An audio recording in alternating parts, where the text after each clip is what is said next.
জলে ডুবে অঙ্গনারী কেন্দ্রের রাস্তা। কেন্দ্রে যেতে গিয়ে বিপাকে পড়তে হচ্ছে শিশু থেকে অভিভাবকদের।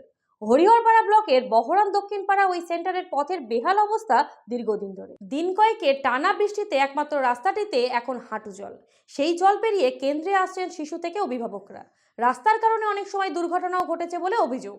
কয়েকদিন আগে এক অভিভাবক পড়ে গিয়ে হাত ভেঙেছে বলে দাবি স্থানীয়দের। অঙ্গনারী কর্মীর অভিযোগ, দীর্ঘদিন ধরে উচ্চপদস্থ কর্তৃপক্ষকে জানিয়েও কোনো লাভ মেলেনি, বদলায়নি পরিস্থিতি। ফলে সোমবার সকালে ওই কেন্দ্রের সামনে বিক্ষোভ দেখিয়ে অবিলম্বে রাস্তা সংস্কার ও সেন্টারে পরিষ্কার পরিচ্ছন্ন করার দাবি জানান অভিভাবক থেকে স্থানীয়রা। তাদের দাবি, এমন পরিস্থিতির কারণে অনেক অভিভাবক শিশুদের সেন্টারে পাঠাতে চায়।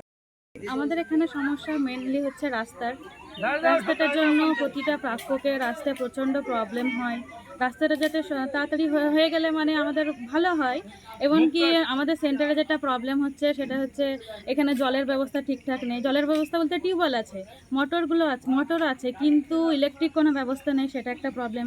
গরমের সময় বাচ্চাদের প্রচণ্ড অসুবিধা হয়। আমরা বেশিক্ষণ মানে ব্রেক খেয়ে যে কোনো কিছু শেখাবো সেটা হয় না, সেটা একটা মেনলি সমস্যা। বিশেষ করে ইলেকট্রিক সমস্যাটাও আছে আমাদের। এটা রাস্তার সঙ্গে সঙ্গে যদি এটা আরো সমাধান হয় তাহলে আমাদের একটু সুবিধা। হ্যাঁ, বাচ্চারা এক হাঁটু জল পেয়ে আসছে।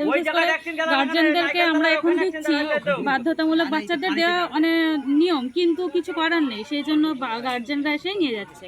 আচ্ছা, সমস্যা বলতে গেলে স্কুলটা যতদিন থেকে এই স্কুলটা ঘুরে দিয়েছিল, বুঝতে পারলে, তো স্কুলটা কেউই জায়গা দিল না পাড়ায়, তা আমি জায়গাটা দিলাম যে স্কুলটা ঘুরে দেবে, বাচ্চারা পড়াশোনা নষ্ট হয়ে যাবে। তো স্কুলটা আমি দিয়েছিলাম আজ থেকে 9 থেকে 10 বছর আগে। তা এখন থেকে আমি ধরো অঞ্চলকে বলছি, বিডিও অফিসকে বলছি, বলে আজ পর্যন্ত কিন্তু রাস্তাটাই হবে কতবার যে কমপ্লেন তো হয়েছে, মাস্টার দিয়েছে, আমি দিয়েছি, কিন্তু স্কুলটা এখন পর্যন্ত হচ্ছে না।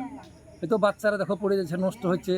আমি আমার স্বার্থে তো দিনই, স্কুলের স্বার্থে আমি জায়গাটা দিয়েছি 10 ফুট করে চওড়া। আমি পুরো মেন রোড থেকে রাস্তা ছেড়েছি এবং লেখাও আছে 10 ফুট চওড়া আর লম্বা মনে হয়। রাস্তা হয়নি কেন? হ্যাঁ, কেন হয়নি রাস্তা? এই তো হবে করছে, হবে না তো বলছে না, বলেই যাচ্ছে। পঞ্চায়েত বলছে হবে, থামো একটু থামো, হবে এরকম কথা বলছে। এই তো একজনা পড়ে গিয়ে হাত ভেঙে গেছে, একটা বাচ্চার মার পড়ে গিয়ে একটা হাত ভেঙে গেছে। রাস্তা না হলে বাচ্চা ছেলেপিলে আসবে কি করি? এতে পড়িয়ে যাচ্ছে, সব ইন্ডিয়া আসছে যে রাস্তাটা কেন হচ্ছে না, কবে হবে, এই আমাদের অভিযোগ। হাঁটু নিয়ে যন্ত্রণা আর নেই ভাবনা, আপনার শহরে হাজির উপাসনা। এখন সফলভাবে হাঁটুর প্রতিস্থাপন ডোমকলে উপাসনা হাসপাতালে। উন্নত চিকিৎসার একটাই ঠিকানা, উপাসনা। সুনিতা, মুর্শিদাবাদের সর্বকালের সেরা এবং ঐতিহাসিক বস্ত্র প্রতিষ্ঠান। বিয়ের কেনাকাটা থেকে শীতের পোশাক, নামি ব্র্যান্ড